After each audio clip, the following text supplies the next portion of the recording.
We're talking about banned book clubs, groups of avid book lovers who are actually reading all those books at the top of restricted and challenged lists. Banned book clubs are uniting readers of all ages, including activists, teachers, students, and retirees in small towns, big cities, high schools, and colleges, even on television. Here to tell us more about their banned book clubs, Elizabeth Sherry, director of the Elizabeth Tabor Library in Marion, Massachusetts. Hello, Elizabeth. Hello, thank you so much. Also with me is Iris Mogul, a freshman at UC Santa Cruz who started her own book club when she was a high schooler in Miami, Florida. Iris was also named this year's Youth Honorary Chair for the American Library Association's Banned Books Week 2025. Hi, Iris. Hi, thank you for having me. And Velshi, an award-winning journalist, host of Velshi, and chief correspondent for MS Now, formerly known as MSNBC, and a weekly economics contributor to NPR's Here and Now. He also hosts the Velshi Banned Book Club on MS Now and the Velshi Banned Book Club podcast. Welcome, Allie. It is great to be with you, Callie. Thank you for having all of us. I am delighted. I'm going to start with you, Iris, because what everybody wants to know, as I do, is how your banned book club got started when you were 16 years old. What motivated you? So I had really just started getting back into reading. And I wanted exactly what a book club is, which is a community around books and a place to have, these important conversations. And then I guess the banned books club element came with like the fact that this was the summer of 2023. So, list after list of banned books all over the country, along with other kinds of censorship, especially in high school curriculum. And it felt like the time to do it. So yeah, called up my local bookstore and made it happen. It was a little bit more than that because you really made a connection with a very popular bookstore in Miami. Share a little bit about that. So Books and Books it's a Miami staple for those who are unfamiliar. And that really is how it started. I called the bookstore that I went to as a kid and asked them if I could organize a group of people and we could meet once a month. And then, that started a relationship between myself and the bookstore, especially the founder of the bookstore, Mr. Mitchell Kaplan, who has been super involved in anti-censorship work. And I mean, they were super supportive, and the kind of people that an indie bookstore like that attracts are the kind of people that are going to be compelled by a banned books club. Yeah. Got it. All right, Elizabeth. You're in Marion, Massachusetts. People tend to think book banning doesn't happen in Massachusetts. As we said, it does. So, what motivated your starting the club? So back in 2022, we actually had a book challenge at the local high school, and it was over around 10 titles. And it was, I think, very shocking for people who hadn't really dealt with any book challenges in person. And it caused a lot of community conversation just naturally. There were a lot of people on both sides of the aisle discussing what was going on. And we noticed that a lot of people were coming into the library asking about the books, asking about the challenges, and kind of just holding conversations in the library naturally about what was going on. So we decided to take this curiosity that we saw and channel it into what we hoped would be very respectful community conversations, because unfortunately, a lot of the conversations that were happening at that time were not super respectful. It was a lot of things that were happening on social media. It was a lot of very contentious school committee meetings. So we hoped that we could give people an opportunity to have these discussions about these materials in an open-minded way, in a respectful way. And we're very happy to say that that is what started happening at the library. Can you remember the first books that were being challenged or questioned that started to stir the curiosity of your community? Yeah, it was a local high school, so a lot of them were young adult oriented titles. There were a lot of graphic novels. It was Lawn Boy was one of the titles. I know Genderqueer was one of the biggest flashpoints. And then there were some, the Hate You Give, I remember, was one of the books that was being discussed. Let's Talk About It. All Boys Aren't Blue. Uh, uh, the Absolute True Diary of a Part-Time Indian. So there were some titles that people were familiar with. They'd heard them before. And then there were some titles that they just were absolutely unfamiliar with. So it was a good opportunity for people. And I was very happy to see that the majority of the people who came into the library came in with an open mind.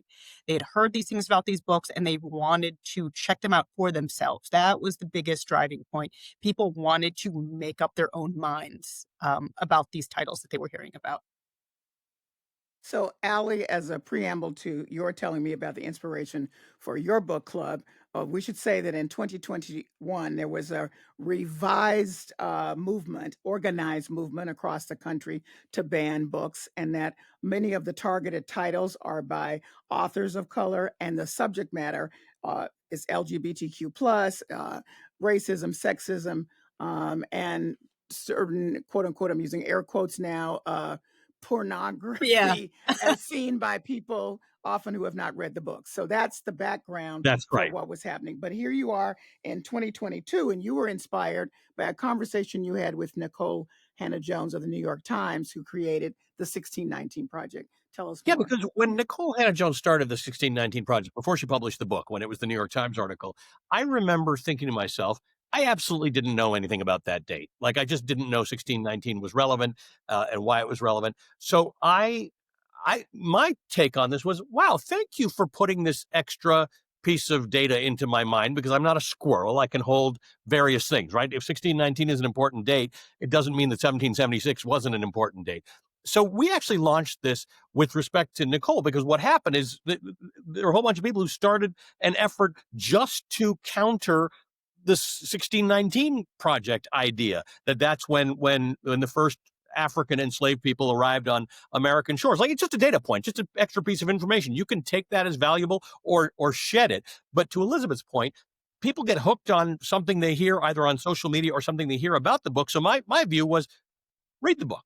Or if you don't want to read the book, don't read the book. And I'm with this group that sort of backed this whole back book banning resurgence, and that is that families should have choices, be able to make choices about what they and their families read. It's not the government's choice.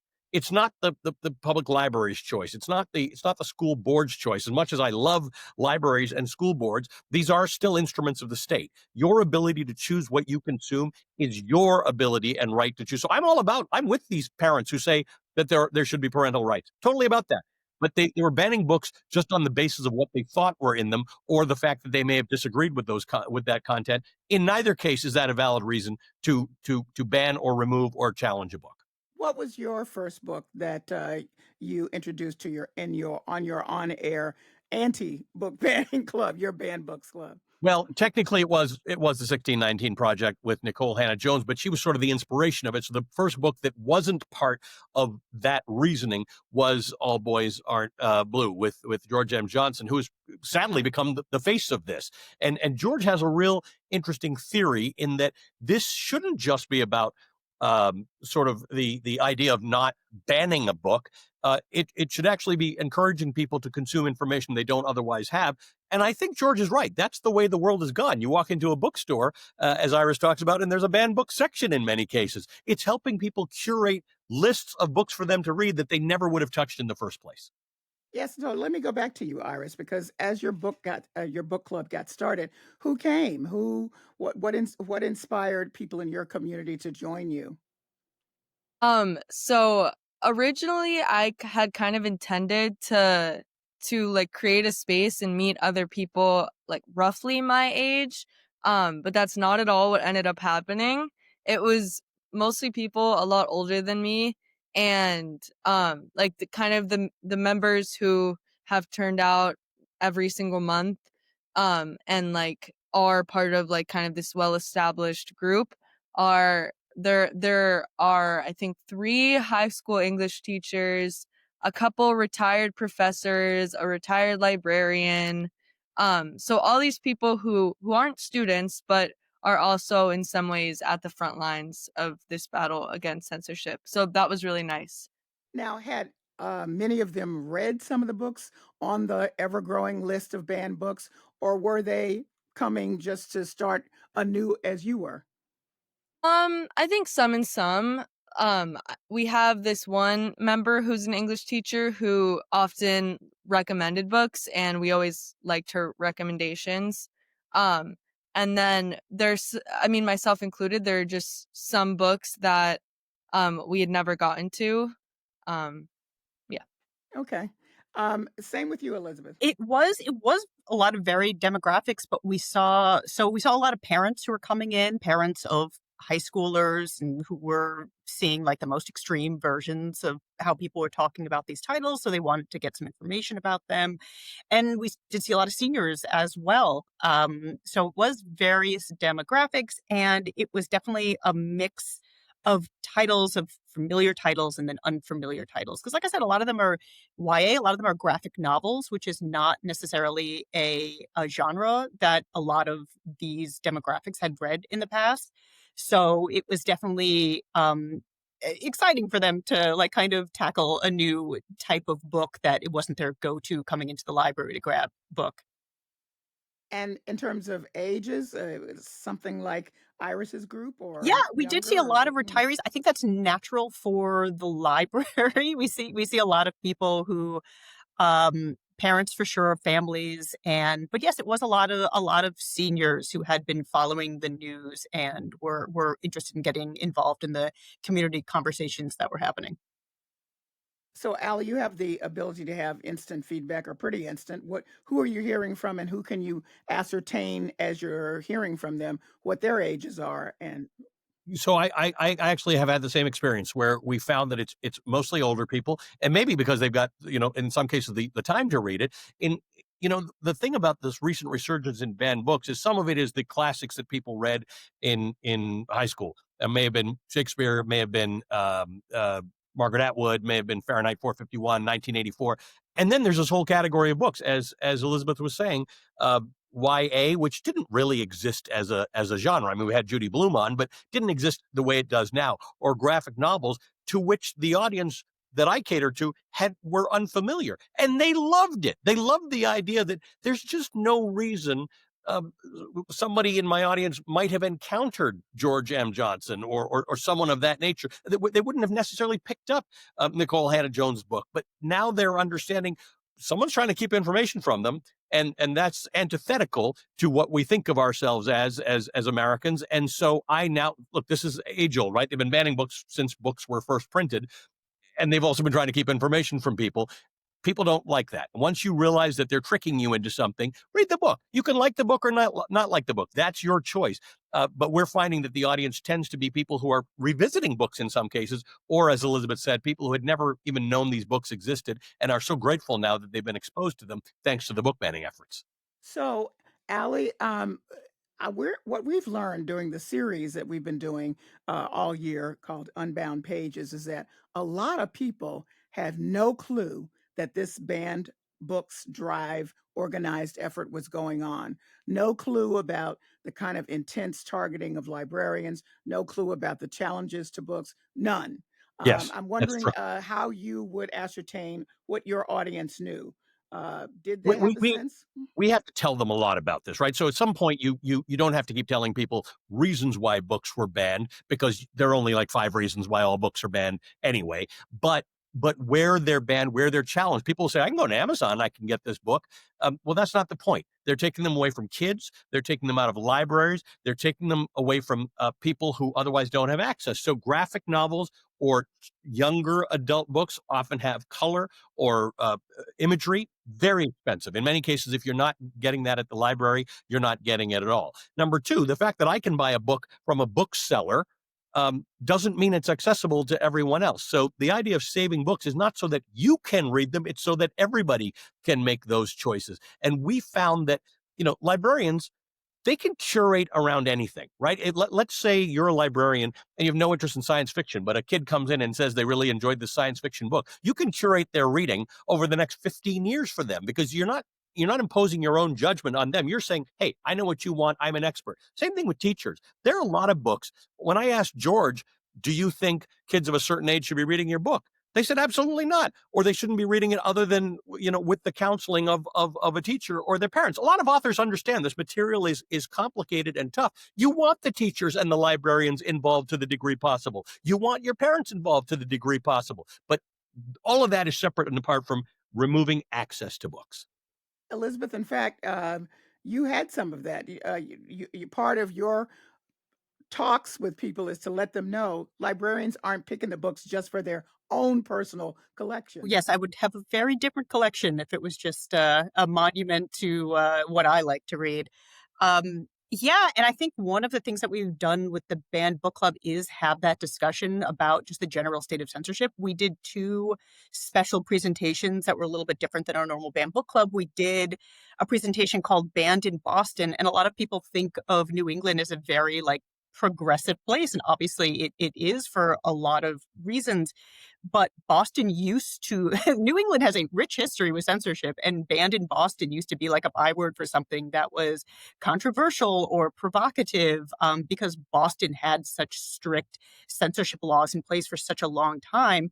And then we did a presentation called State of the Nation, which was just discussing the current state of book bans throughout the country and censorship throughout the country, and how librarians in different parts of the country are being faced with these with negativity and violence in some cases. So it is just part of the educational tools that we have in Banned Book Club, not just introducing people to titles, but introducing people to the history and the current state of censorship in the country. Now back to you, Iris. In the conversations that you had in the book banning groups, everybody doesn't have to agree. So the whole point is not just to make sure that banned books are protected, but we all must agree on it. That wasn't your point, right? Yeah. Tell me about that. Yeah. In fact, you could say that the whole point is that you have the conversations even if you disagree. I can give an example. We read Ta-Nehisi Coates' The Message, which it was just after it had been released, so it hadn't yet been banned. But I don't know if it is right now, but we kind of got ahead of it's the kind of book that would definitely be banned. And Between the World and Me was. So that was the one book that we had, not a heated conversation, but an intense one. And I think that was probably one of our most impactful meetings. I really liked the book. Some other people in the club had some issues with it, but we talked them out. And nobody thought the book should be banned. No. That's the point. Exactly.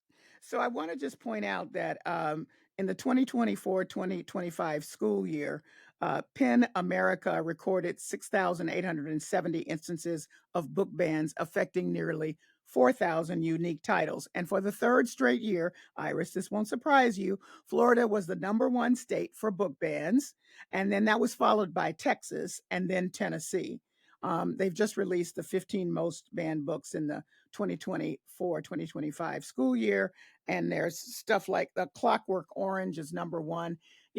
What gets a lot of us as we've been going through this year are the number of titles that have been around forever that folks know about that have suddenly become something to be targeted for various reasons. And the reasons sometimes change depending on the communities. Allie, I see you nodding your head.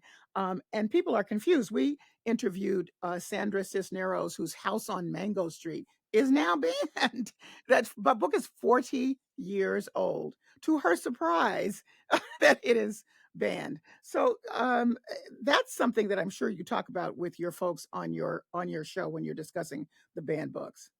And a great conversation with Sandra, right? Once you get Yes. past the fact that somebody's challenged the book, it's like, oh my God, what a great story to revisit with her. So I think that's an important point. I like to sort of point out that books, when Iris said that's a book that likely would have been banned, you can sort of track these things, right? Iris knows of what she speaks, because a book is either banned for its specific words, for its ideas, or because of the author, right? There's some authors who just get kind of challenged and banned because, well, they must have written another controversial book. There are some in which George M. Johnson is a perfect example. The groups that ban the books hone in on the specific use of specific words. Jodi Picoult goes through this all the time. It's like it's taken entirely out of context. Florida is expert at this.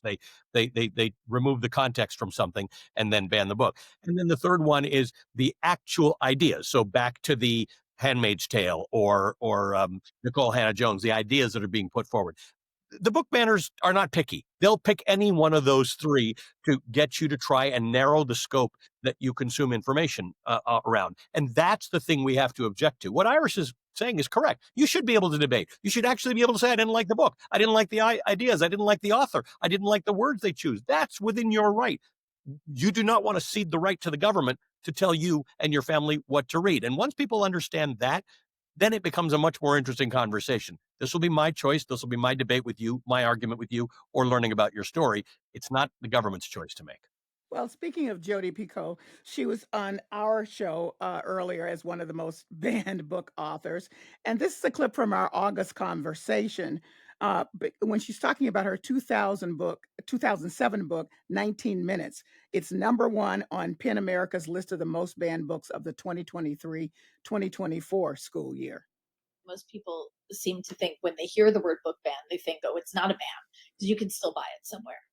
There's a reason school libraries exist because not all kids can buy a book or have the resources to even go to a public library. Public library challenges have increased 92% since 2023. What I think that means and what people need to be aware of is they're coming for your books too. You want to read Fourth Wing, you want to read romantasy, romance, they're coming for that. That is what, quote, mature content is to these people. And they'll pull those off your public library shelves as well. And to underscore that, what we're talking about is an organized campaign. There are also individual challenges often in communities, but we're talking about an organized campaign where people use the same language, go after the same types of books, and that also includes targeting the librarians. And so here we are with the book banning increasing in some numbers, even as you all do the work that you're doing in showcasing the problem with your banned book clubs. So what do you want people to understand about the reason that you decided to take these steps? Iris, what's important for you, particularly for people your age, to understand how serious book banning is? I think that one thing is definitely accessibility and how book bans very tangibly impact kids and everyone. But I also think the symbolic meaning behind a book ban is pretty terrifying. The fact that the government can tell people what they can and can't read it's a dangerous road to go down. And I think we really need to protect the freedom to read and express yourself in whatever that way and however people want to. So Elizabeth, why did you take it upon yourself to build it? I mean, we know your inspiration, but somebody else could have done it, I guess, or not. But you think it was important for you to take this action? I think that the most productive thing, maybe this is something that we realized in retrospect, but I feel like the most productive thing that we've done with these book groups is not only allow people to have these safe conversations, safe and respectful conversations, but it's really shedding light on the sheer number of titles that have been targeted.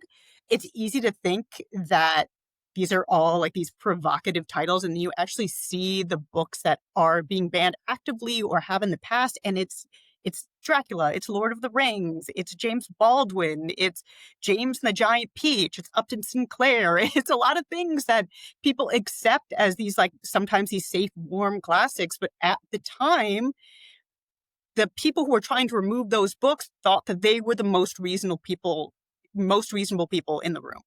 So there's never going to be a book that everyone can agree on this is everyone's to read, this is the safe choice, everyone can find a problem with everything. That's the beauty and the trouble with books is you're never going to come to the common sense solution on which books should be available to people and which books should not be available to people.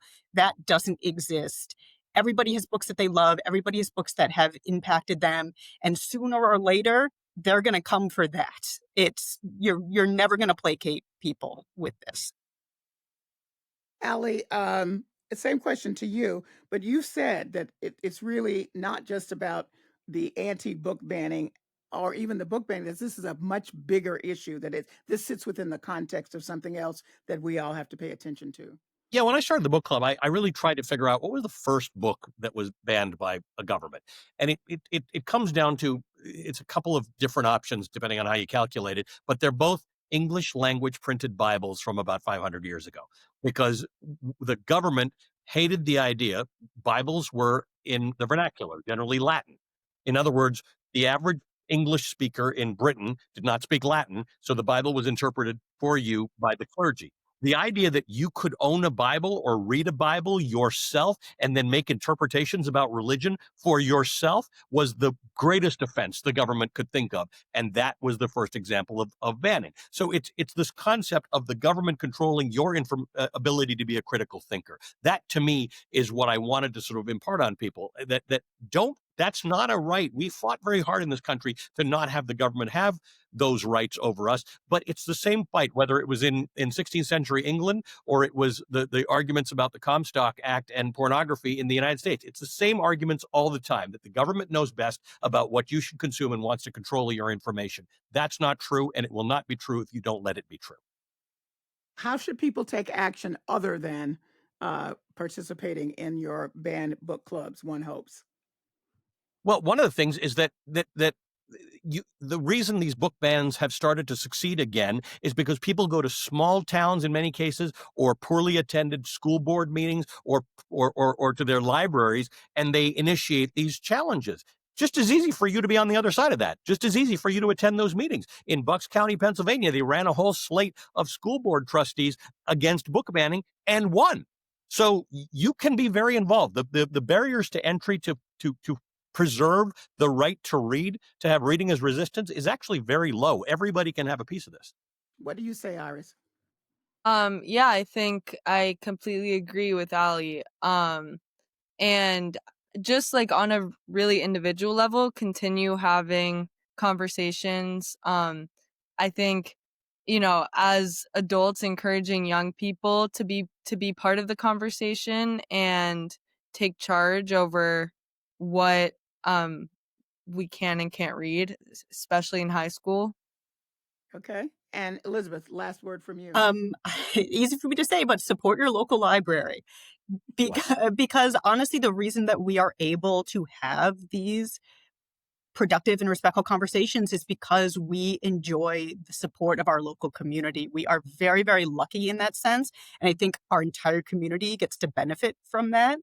And it is very easy to get involved in your local library, like become a trustee, like be on library boards, speak out in favor of libraries, and whenever possible, just put books into people's hands, because that is the greatest cure for prejudice, or just even against the title itself. Like, it's very easy to open a book and take something out of context and be like, can you believe this? And ignore the 300 other pages that are in that book. So whenever possible, put the book in people's hands and ask them to make their own decision. They will 100% of the time be surprised. Well, I thank you all so very much for this conversation. Thanks so much. Thank you. Thank you, Callie. Thanks for having us.